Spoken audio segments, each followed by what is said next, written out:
Glória a Deus. Saúde, amados, mais uma vez com a paz e a graça do Senhor Jesus. Amém, queridos? Louvado seja o nome do Senhor Jesus. Glória a Deus. Vamos abrir a palavra do Senhor, amados. Vamos meditar hoje no texto, uma história muito interessante, conhecida por muitos e que é singular. João, capítulo 4,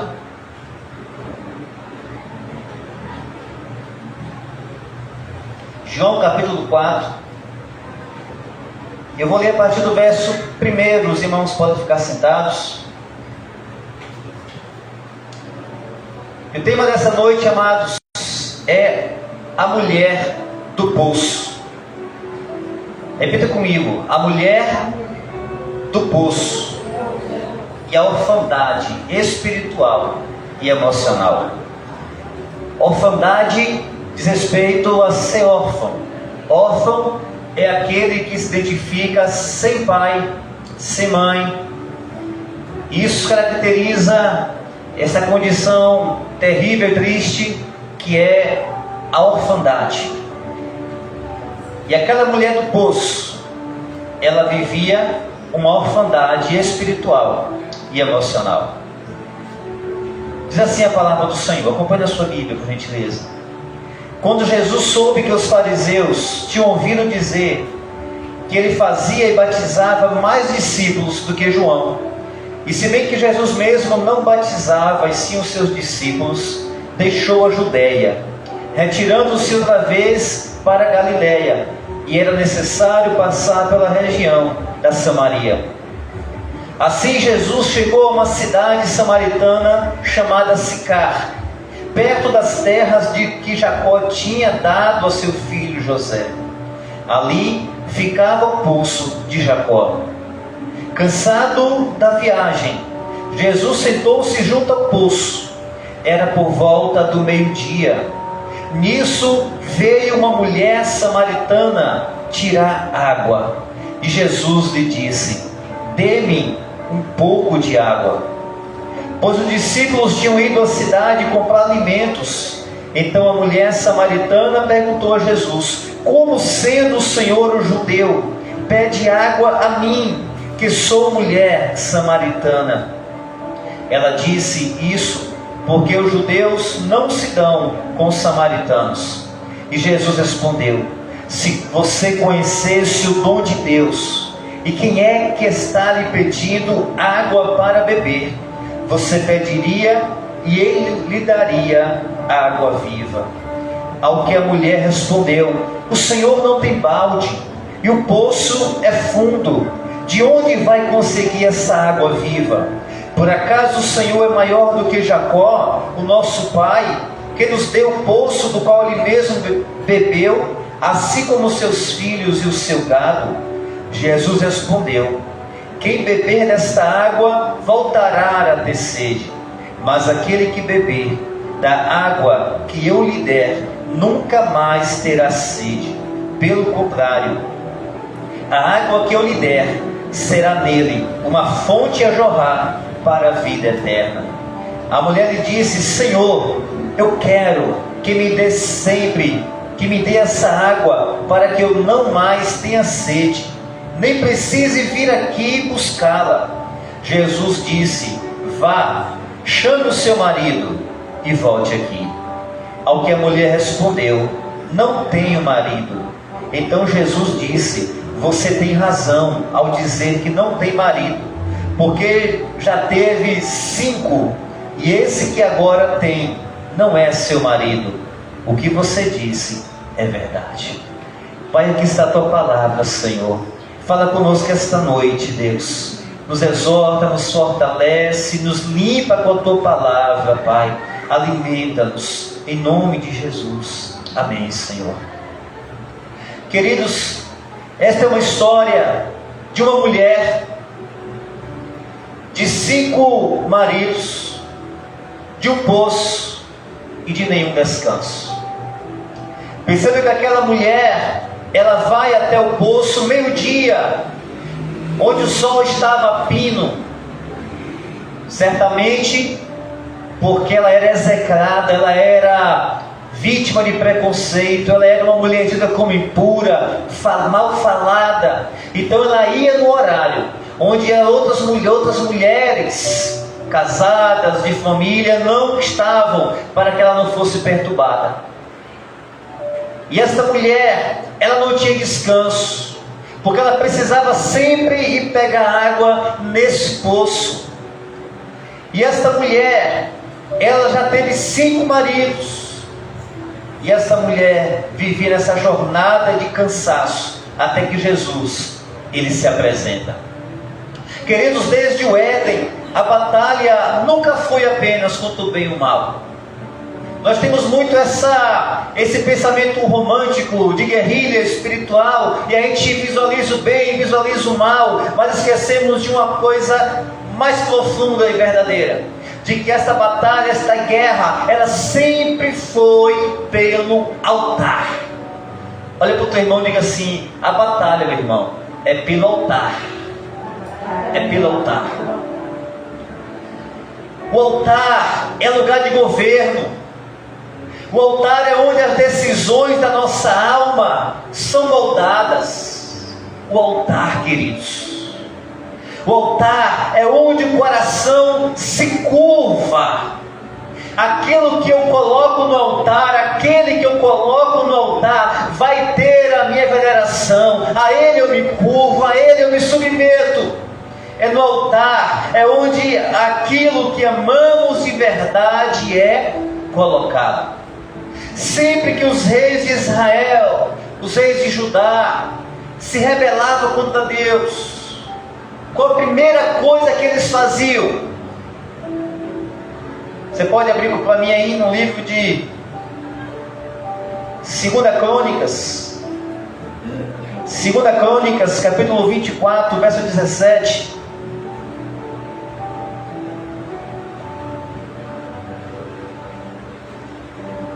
Depois da morte de Joiada, os chefes de Judá foram e se prostraram diante do rei, e o rei os ouviu.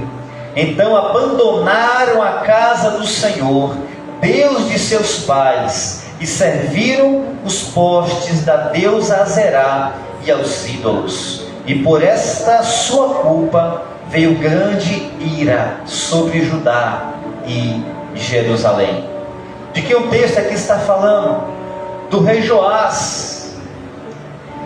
E vamos ver aqui no livro de Reis, que Joás, no livro de 2 Reis, capítulo 12, diz que no 7º ano do rei Jeú, Joás começou a reinar com 7 anos de idade. E diz que Joás fez o que era reto aos olhos do Senhor, porém somente em todos os dias em que o sacerdote Joiada o dirigia. E quando o sacerdote Joiada estava vivo, Joás, ele servia ao Senhor.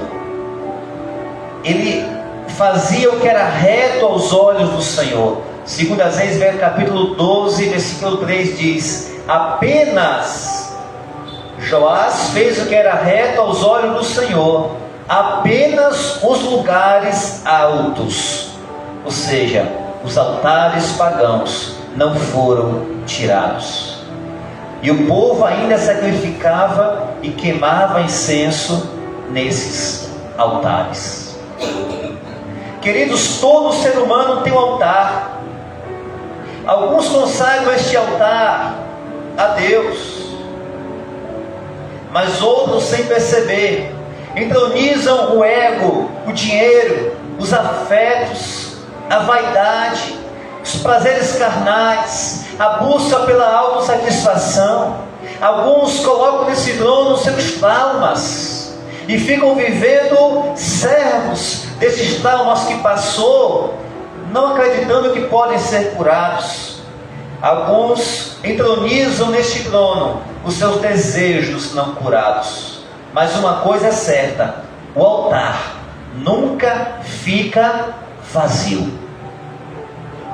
O altar nunca fica vazio. Aonde está este altar, pastor? No centro das nossas vidas. não é no coração. Ah, Deus quer o coração. Não, Deus não é açougueiro. O altar fica no centro das nossas vidas. E o centro é para onde vai convergir as nossas prioridades. O centro é para onde vai se prostrar os nossos corações. Aquela mulher, queridos, ela tinha 5 maridos. Ela tinha 5 altares levantados em busca de algo que nenhum homem pôde lhe dar. Aquela mulher, ela teve 5 altares. E aquela mulher também tinha um poço. O poço da vergonha, que tinha que ir meio-dia, onde ninguém mais ia julgá-la, apontar o dedo. Ela se escondia. Um poço onde todo dia ela tinha que ir ao mesmo lugar, com aquele cântaro pesado, buscar água. Mas quando ela retornava para casa, a sua alma estava com sede novamente. Essa jornada de cansaço, o poço, queridos, aqui é um símbolo da sede. A sede que ela tentou saciar em alguns, nesses 5 altares, nesses 5 casamentos, e ela não conseguiu saciar. O poço é o símbolo dessa repetição, desse ciclo emocional, de quem vive procurando preencher o que ninguém mais consegue saciar, a não ser a pessoa bendita do Senhor Jesus Cristo. Aleluia! Aleluia. Essa mulher, queridos, ela vivia como órfã espiritual e emocional, em uma carência. Ela possuía 5 maridos. Ela teve 5 maridos, que foram 5 tentativas, 5 altares levantados no coração dela, e cada um representava uma busca. Nós, quando vemos alguém, amados, caído em altares errados, e tirando Deus do centro e equivocando-se nessas prioridades, não julgue aquela pessoa. Ela está buscando saciar uma carência na sua alma, porém ela está buscando saciar esta carência nos lugares errados. E nós temos que aprender com esta mulher nesta noite, cujo cada um desses altares representava uma busca por amor, uma busca por validação, por segurança emocional, uma busca por controle da própria vida. Outro dia eu estava vendo um estudo que foi feito, uma pesquisa norte-americana com prisioneiros de crimes sexuais, e perguntaram assim a todos eles: como é que você faz para escolher as suas vítimas? Como é que você sabe que tipo de mulher você vai atacar? E todos, a maioria respondeu: aquelas que nós olhamos e percebemos que não tiveram um pai presente, ou seja, eles disseram, aquelas que nós percebemos que são carentes emocionais. Percebemos uma falta de paternidade, uma insegurança no olhar, um vazio no olhar, uma busca que sobrepõe, que sai pelos poros, e quem está ao redor percebe que você está carente, que aquela pessoa está buscando algo, que não consegue se proteger porque se sente insegura, está dependendo de achar isso para fora dela, no outro. Talvez aquela mulher, ela estava numa tentativa desesperada de existir para alguém. E nós estamos hoje, amados, vivendo uma sociedade, uma geração carente, indo para as redes sociais e vivendo relacionamentos virtuais, criando pessoas, idealizando parceiros e ali se entregando. Outro dia eu vi uma história de uma garota adolescente que conheceu alguém pela internet, se relacionou, depois de muito tempo conversando, ela resolveu fugir e marcaram para se encontrar. Quando chegou lá, aquele homem de 1,90m, barriga tanquinho, olhos azuis, quando chega lá, não era nada daquilo. Era um homem bem mais velho, que ela, e ali ela foi mantida como um refém, um cativeiro, por vários dias até a polícia conseguir encontrá-la. De onde vêm estas ilusões, estes erros no caminho, estes altares de engano dentro de nós? É dessa tentativa, amados, de saciar uma sede que só Deus pode saciar. E essa mulher, amados, o que ela não sabia é que o problema nunca foi a água, o problema não é o poço e nem os maridos. Às vezes, amados, a pessoa, a mulher, o homem se encontra infeliz, se encontra insatisfeito, a sua alma não consegue se sentir saciada, e ela vai e coloca a culpa no casamento, no relacionamento, no seu cônjuge. Talvez coloca a culpa ali no poço, que é o lugar onde ela vai todo dia. Coloca a culpa no seu cântaro que está pesado, no poço que é distante, naquela rotina de sempre ter que repetir esse ciclo de ir buscar água, para casa, acaba a água, eu tenho que buscar de novo. E ela então pensava que era o relacionamento, ela trocava de homem, mas o vazio permanecia. Ela saía daquele casamento, ou era abandonada, não se sabe, ela ia para outro homem, porque o trono ainda não era de Deus, porque o trono ainda não era ocupado pela pessoa bendita do Senhor Jesus, mas ela buscava ocupar este trono com relacionamentos. Queridos, isso é tão contemporâneo, isso é tão atual, sim ou não? Isso é tão real hoje, nos dias de hoje, que nós vemos pessoas abandonando tudo para buscar ser aceito em um meio. Aí pensa que é a igreja que não está bom e vai buscar outra igreja. Aí pensa que não é a cidade que está boa, vai buscar outra, vai morar em outra cidade. E aí percebe, quando chega lá e percebe que não está vencendo, que se sente do mesmo jeito, e percebe que o problema e a solução não está nas pessoas ao redor, no seu endereço, mas sim no estado, no trono que está no centro das nossas vidas. Aleluia. O trono vazio dentro de você indica uma orfandade que levanta altares errados. O trono, quando está vazio, nos faz nos sentir abandonados por Deus, desprezados por Deus. E quando esse trono está vazio, queridos, e nós nos desviamos do propósito do Senhor, o que acontece? A nossa identidade espiritual, ela começa a se desmanchar. Então, altares errados começam a ser edificados dentro de nós. Esta é a verdadeira guerra espiritual, é pelo altar que há na tua vida, meu irmão.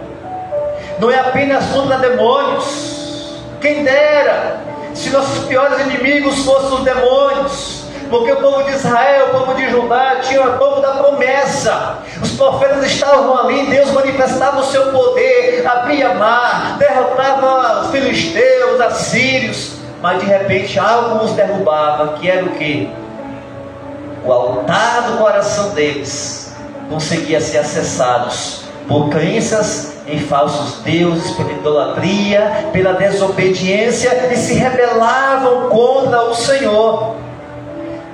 Não é apenas contra os demônios, mas nossa luta, e verdadeira luta espiritual, queridos, é contra os tronos ilegítimos que permitimos ser levantados dentro de nós.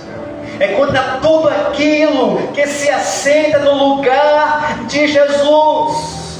É contra tudo aquilo, amados, que ocupa a centralidade da nossa vida, enquanto deveria ser Cristo, e as prioridades deveriam convergir para Ele, mas não, Ele não é o centro mais de nossa vida. O centro agora é outra coisa.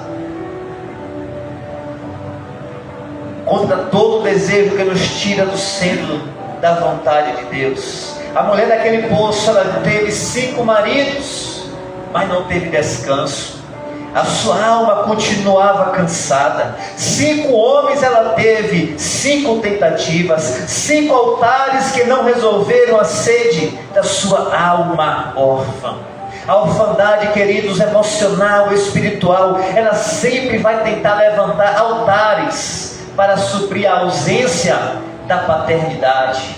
Deus, quando nos ensina a orar, Ele ensina, orareis assim: Pai nosso que estais no céu.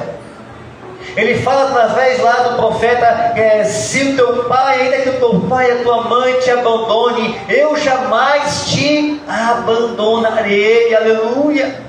Não importa as carências, não importa se teu pai não te validou o suficiente na infância, não importa se você não se sentiu amado o suficiente. Talvez houve ruptura na relação com seus pais, você se sentiu abandonado, você se sentiu traído, rejeitado, mas saiba que Deus, Ele é a figura do Pai maior, do Pai verdadeiro. A paternidade de Deus veio para nos curar. Ela vem, tem o poder de curar a nossa relação com os nossos pais.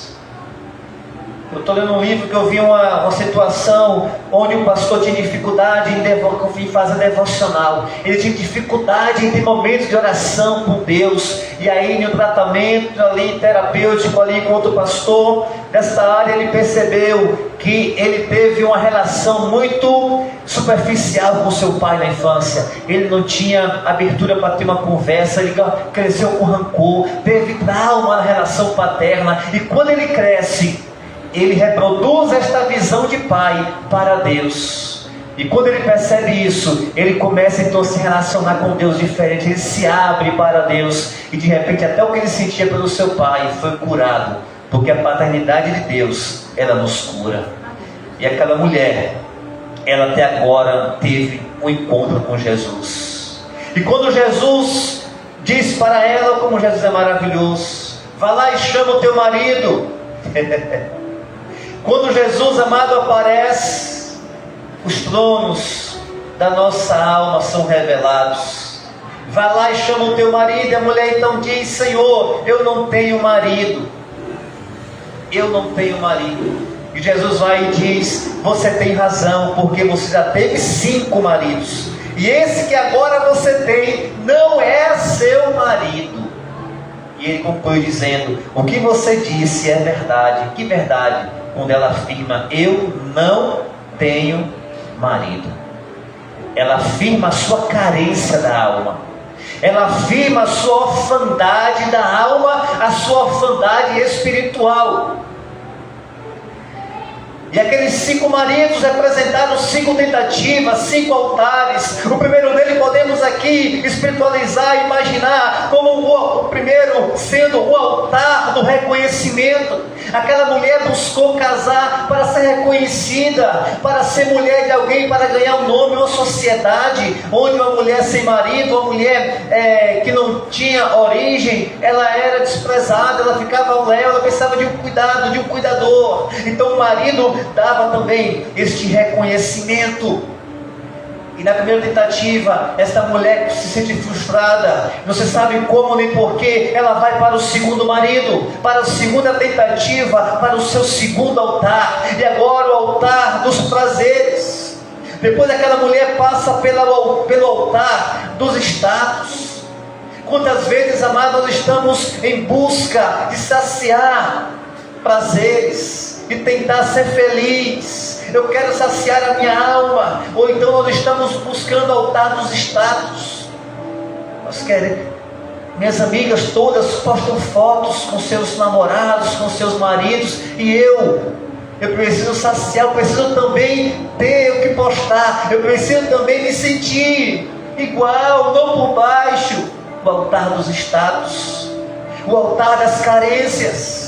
Eu preciso, talvez aquela mulher buscava suprir carências da sua alma. Ou então o altar do dinheiro, da segurança financeira, de ter alguém para poder lhe manter. O inimigo não precisa da sua alma inteira para te vencer, amados. O diabo não precisa conquistar toda a tua alma para te vencer. Só basta ele conquistar o altar na tua vida.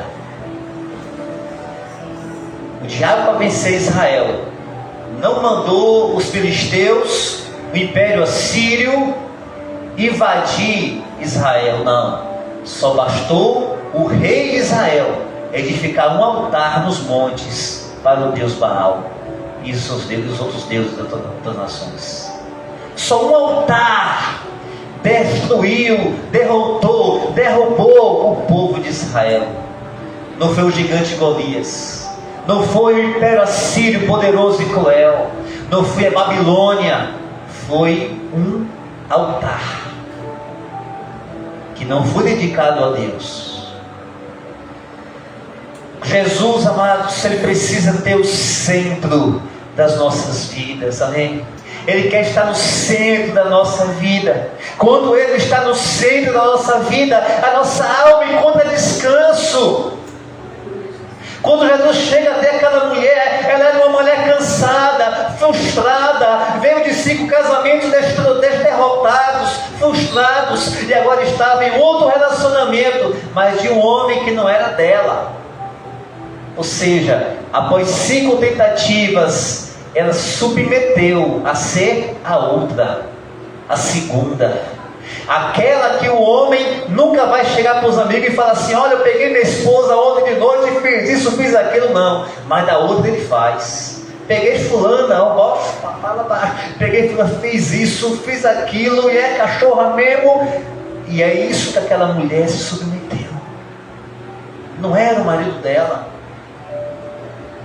Mas quando Jesus está no centro, ela começa a perceber que a mente encontra direção.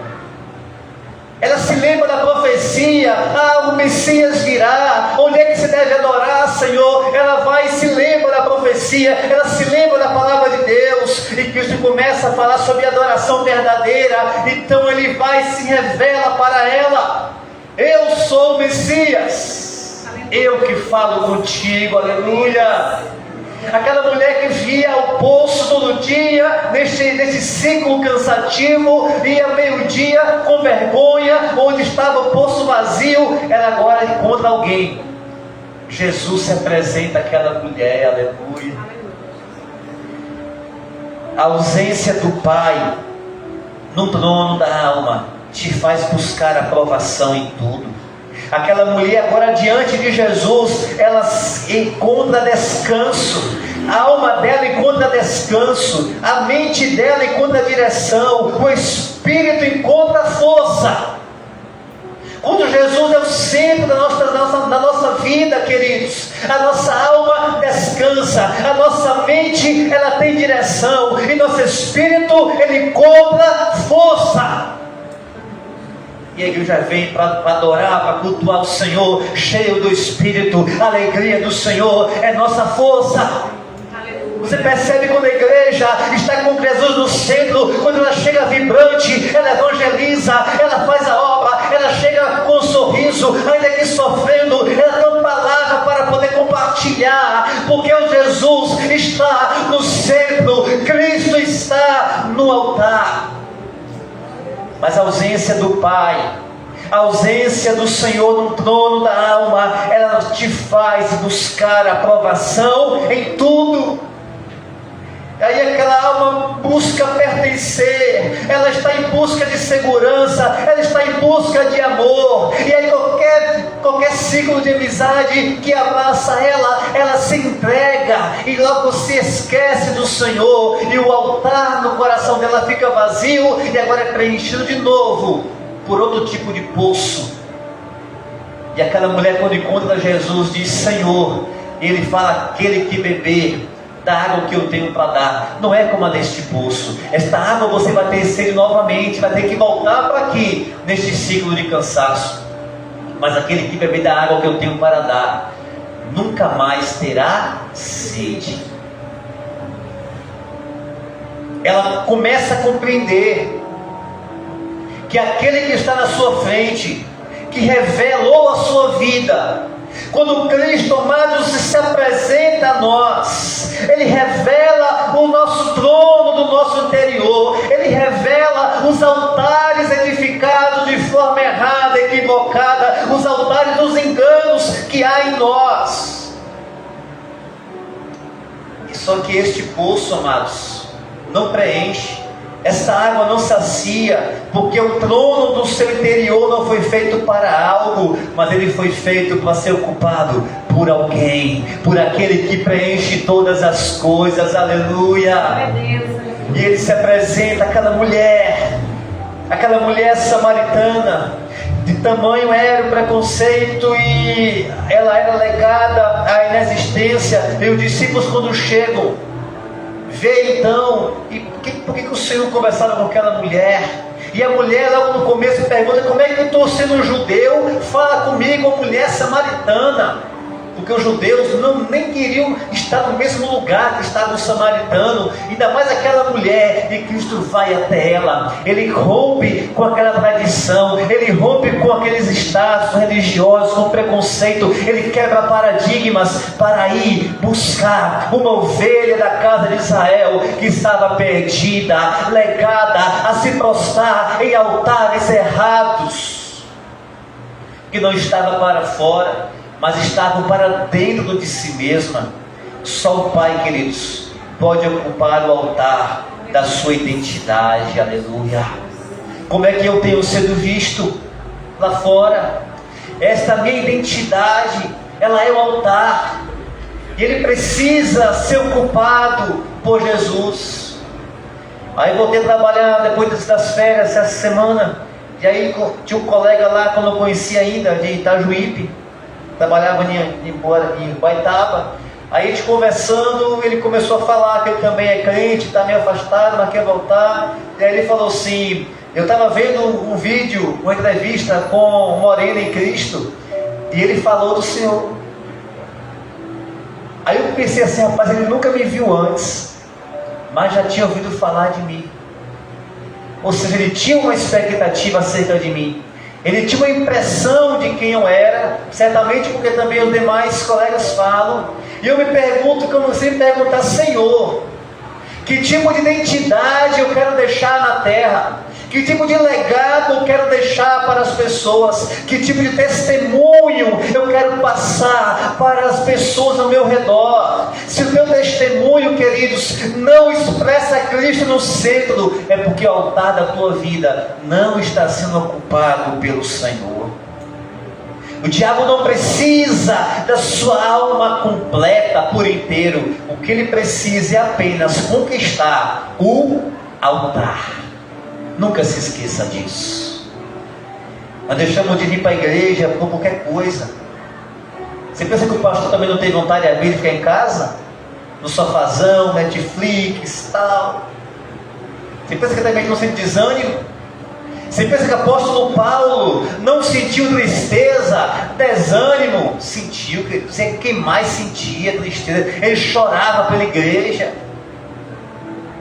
Só que o altar da minha vida é ocupado por Cristo, e eu tenho um propósito. Eu sei para onde eu estou indo, eu sei quem é aquele que não quer que eu chegue, eu sei com quem eu estou caminhando, eu sei quem é aquele que quer me afastar da companhia de vocês. Então eu não posso esmorecer, eu não posso desanimar, eu não posso desviar nem para a direita e nem para a esquerda.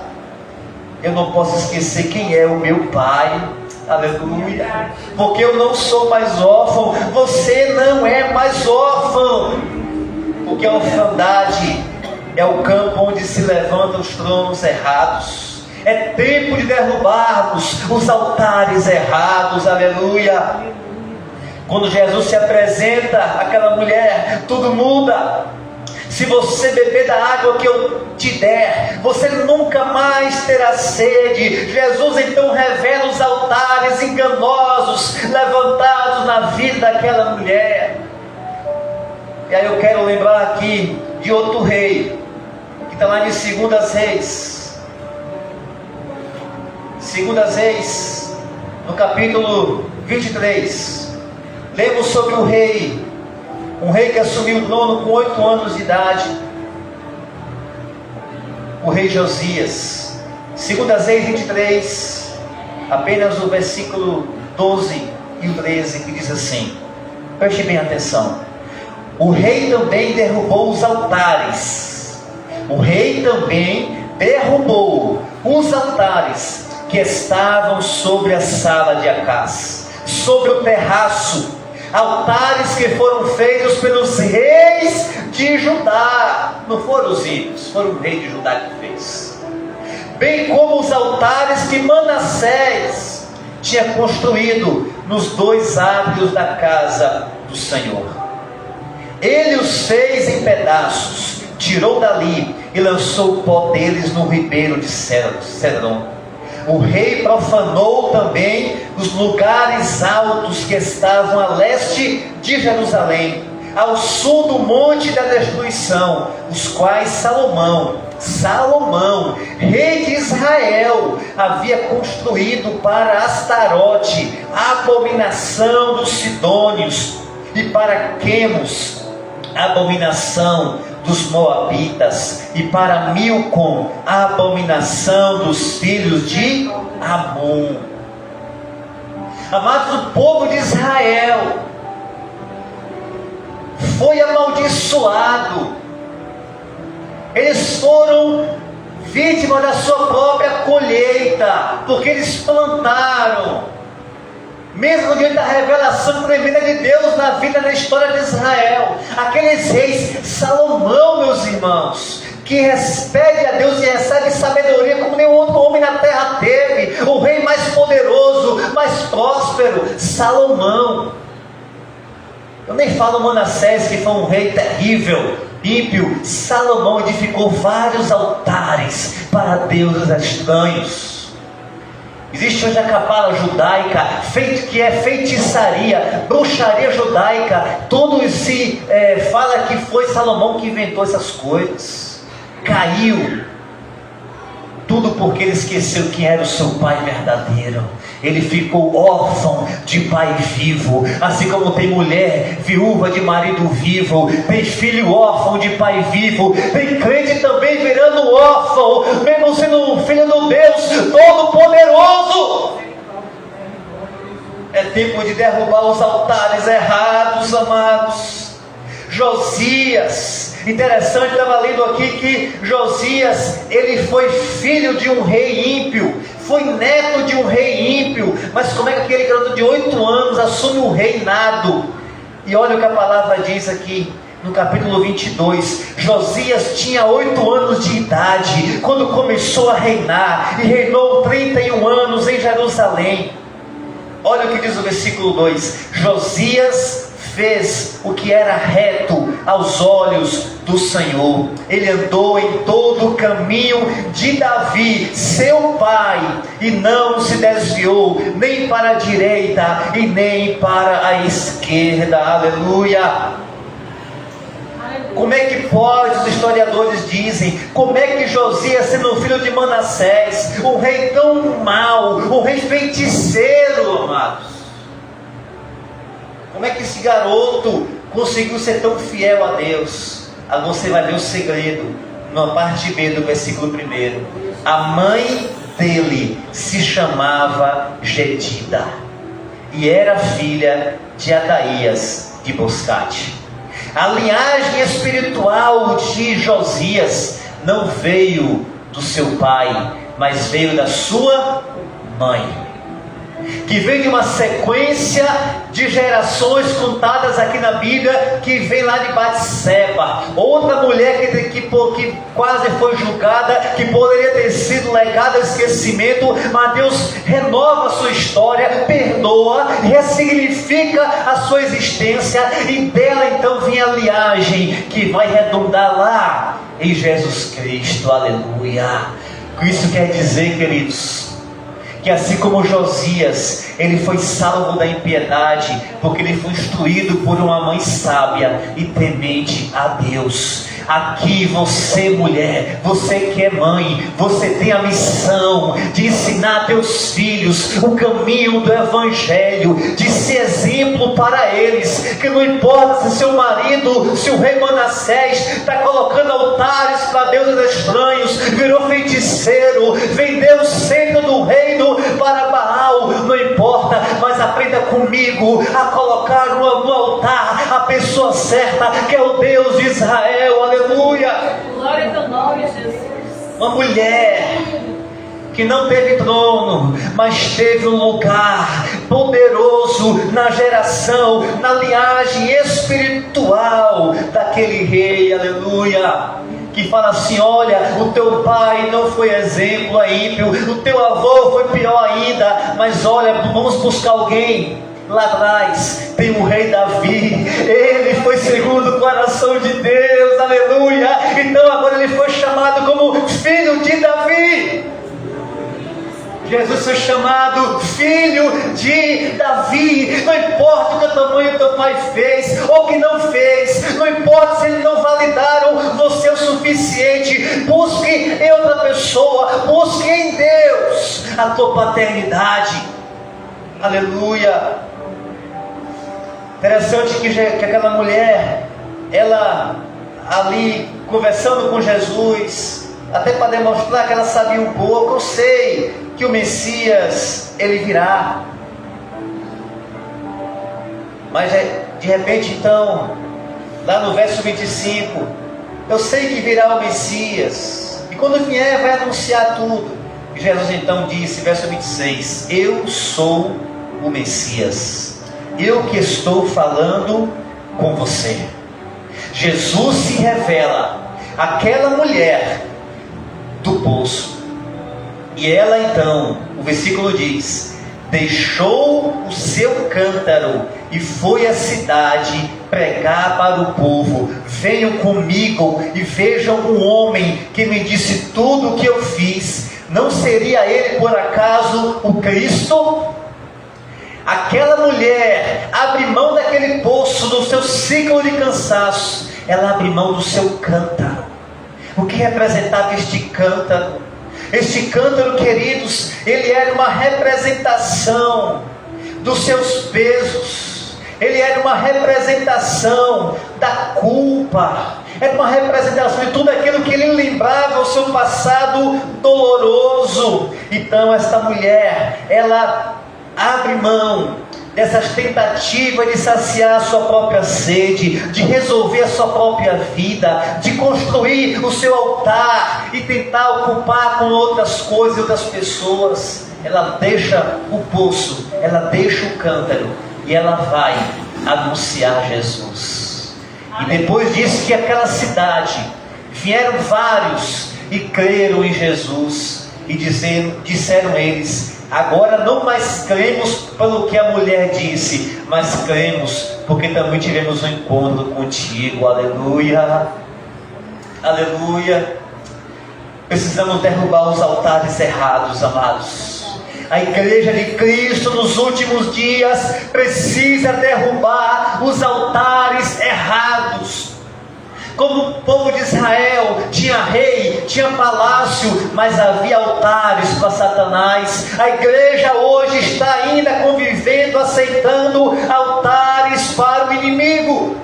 Precisamos, eu preciso, você precisa derrubar os altares errados. Precisamos colocar Jesus no centro. A prioridade é Ele. Quando eu falto culto por qualquer coisa, é porque naquele momento Jesus não foi prioridade na minha vida. Eu vejo a minha esposa, que é para mim um exemplo, com tanta coisa para fazer, prepara a aula e tudo, ela ali fica cansada, até reclama, mas ela não deixa de cumprir com a obra do Senhor, com a missão do Senhor. Não é porque ela é esposa de pastor, não é porque ela tem que dar exemplo, não, é porque ela aprendeu com a mãe, Maria. Minha mãe aprendeu com a mãe, Anísia. Eu aprendi com minha mãe, Vera. Com quem você aprendeu? Ah, minha mãe não fez exemplo, meu pai não fez exemplo, não importa. Busque em alguém, busque em Deus. Porque você não é órfã, você não é órfão, mas você tem um pai, aleluia. Eu queria que agora você fechasse os olhos. Moni vai louvar uma canção. Enquanto ela canta, eu quero que você fique em oração nessa noite. Logo depois eu vou estar orando com você. Ore para Jesus. Jesus, revela os altares errados em minha vida. Revela, Senhor, as prioridades erradas que há na minha vida. Peça para que Ele venha. fazer uma limpeza como Josias fez e levou o povo novamente a buscar o Senhor. Interessante que Josias mandou reformar o templo e acharam os livros da lei escondidos dentro da parede. Quando Deus quer derrubar o servo, Ele faz com que ele perca a palavra, e quando ele perde a palavra, ele constrói altares errados e perde Jesus do centro. Que você nessa noite, a partir de hoje, que você recupere o altar para Jesus na tua vida. Ore ao Senhor neste momento e medite nessa canção. Tão posse saiu quando um homem judeu viu a sede que havia em mim. Sem me ouvir, conheceu e me ofereceu uma água que jorra sem fim. Dá-me de beber, pois tenho sede. Não quero mais buscar em outras fontes. Não precisarei aqui voltar pra minha sede saciar, uma vez que eu já ouvi teu falar.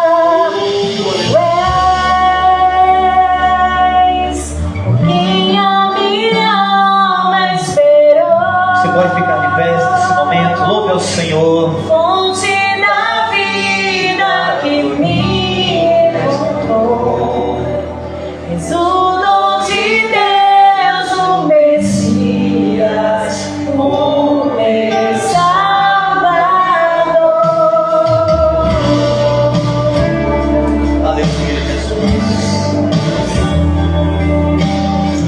Oh, tu é a nossa fonte. Junto ao poço estava eu, quando o homem judeu viu a sede que havia em mim. Sem me ouvir, conheceu e me ofereceu uma água que jorra sem fim. Diga ao Senhor. Dá-me de beber, pois tenho sede. Não quero mais buscar em outras fontes. Não precisarei aqui voltar pra minha sede saciar, uma vez que eu já ouvi teu falar. Tu és quem a minha alma esperou, a fonte da vida que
Senhor. Ele destrói os altares errados em você nesta noite. Vem, Espírito Santo, vai derrubando os altares que não te pertencem. Vem, Jesus, e ocupa o teu lugar. Ocupa o trono que há em nós. Aleluia. A fonte da vida que me encontrou. És o dom de Deus, o Messias, o meu Salvador. Quero beber do teu rio, Senhor. Se a minha sede lava o meu interior, eu quero fluir em tuas águas. Eu quero beber da tua fonte, fonte de águas vivas.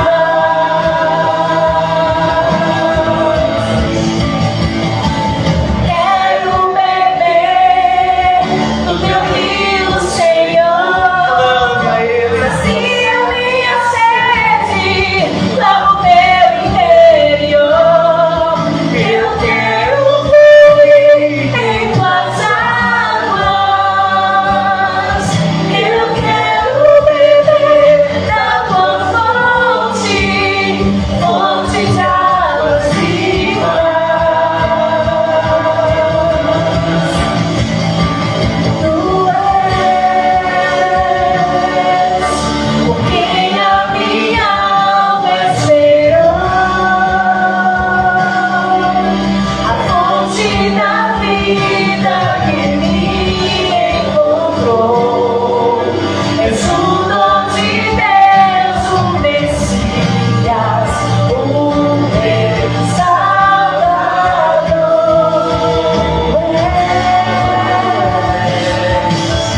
Quem a minha alma esperou. Só Ele, só Tu, Senhor. Só o Senhor pode saciar a nossa alma. Teu é o trono, o lugar é Teu. Vem, Senhor. Oh, aleluia. Tu és, Senhor, que a minha alma esperou. Fonte da vida que me encontrou. És o dom de Deus, o Messias, o meu Salvador.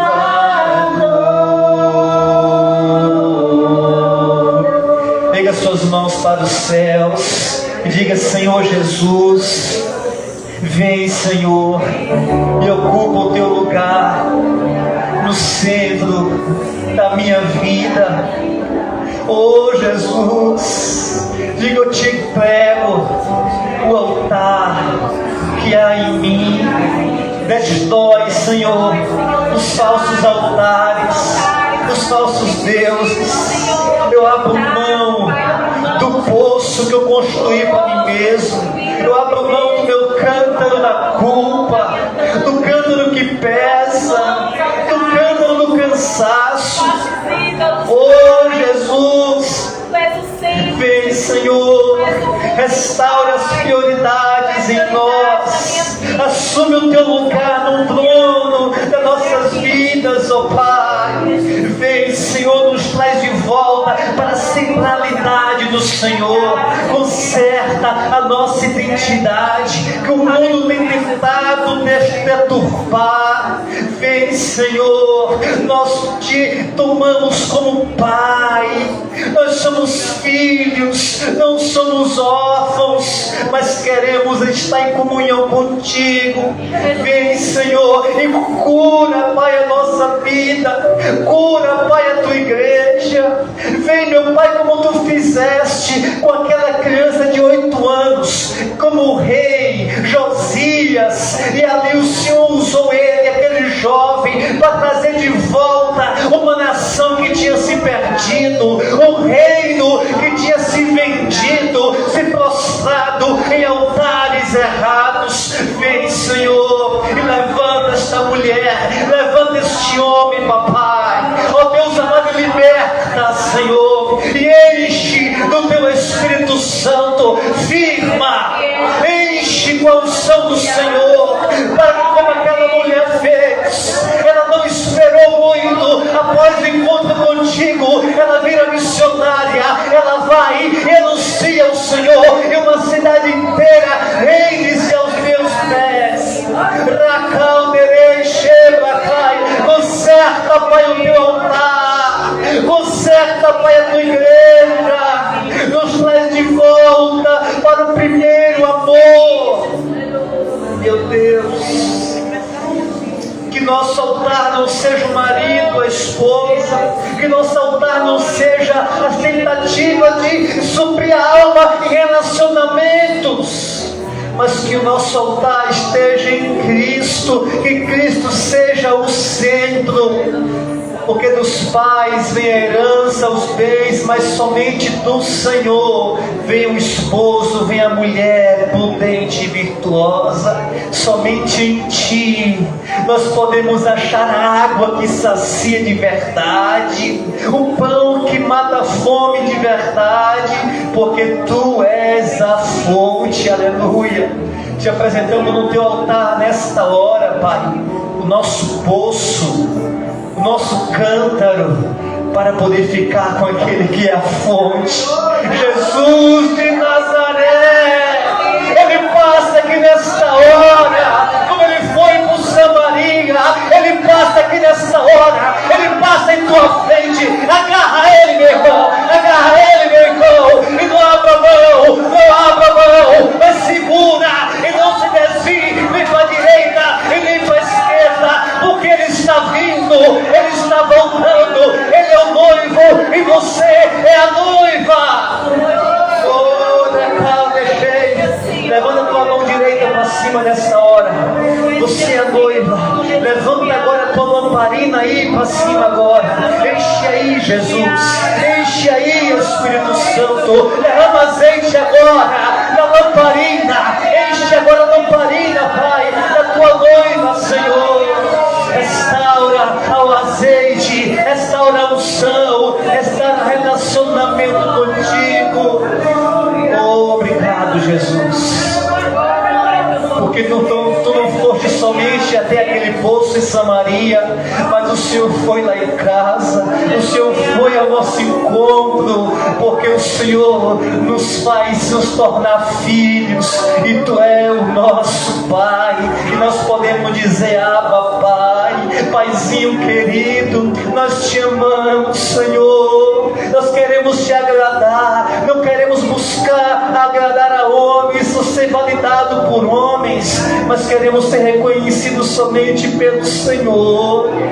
Abençoa a Tua igreja, Pai, edifica aqui a Tua igreja, para a glória e honra do nome do Senhor Jesus, que é aquele que vive e reina para todos sempre, e o trono é do Pai, e à direita está o Filho, e o Espírito Santo preenche todas as coisas, e está na igreja se movendo, e Ele vai completar a boa obra que Ele começou em cada vida, em nome do Senhor Jesus. Você pode aplaudir o Senhor bem gostoso, meu amado, porque Ele é contigo. Senta aí só um minutinho. Glória a Deus. Aleluia.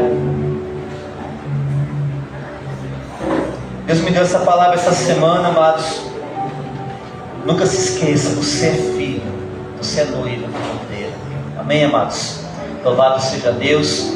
Amanhã, culto o ciclo de oração. Venha clamar pelos seus filhos, venha orar, 19 horas. Quarta-feira, nosso culto de oração, amados. Venha clamar o Senhor, venha buscar o Senhor, em nome de Jesus.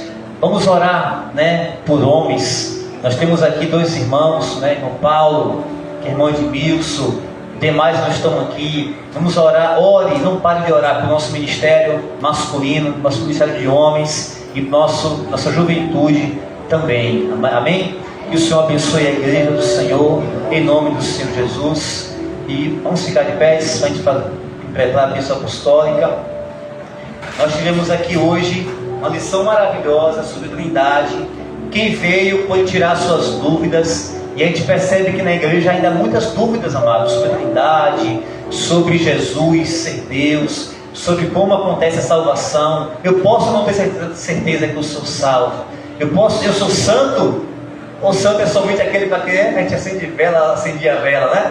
Então tudo isso você aprende aonde? Na escola bíblica dominical. Então venha, 9 horas, começa até esse meio ponto que está terminando. Está sendo uma bênção, amém? Glória a Deus.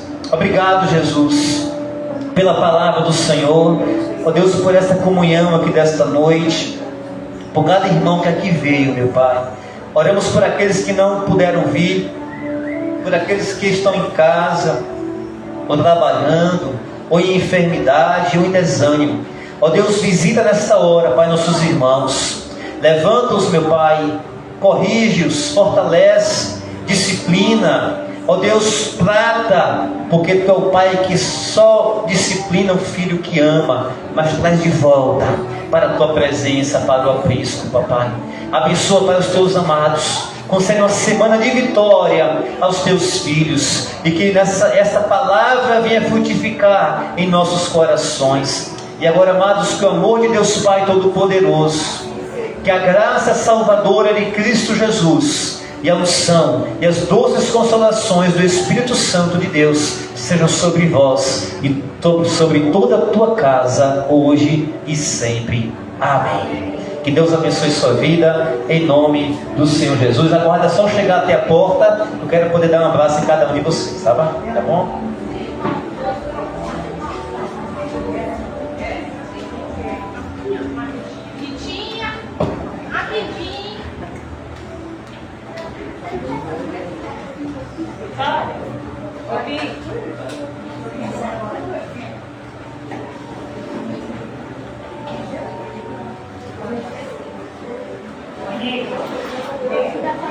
Ai, Eliana. Peraí, deixa eu ver.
tem filha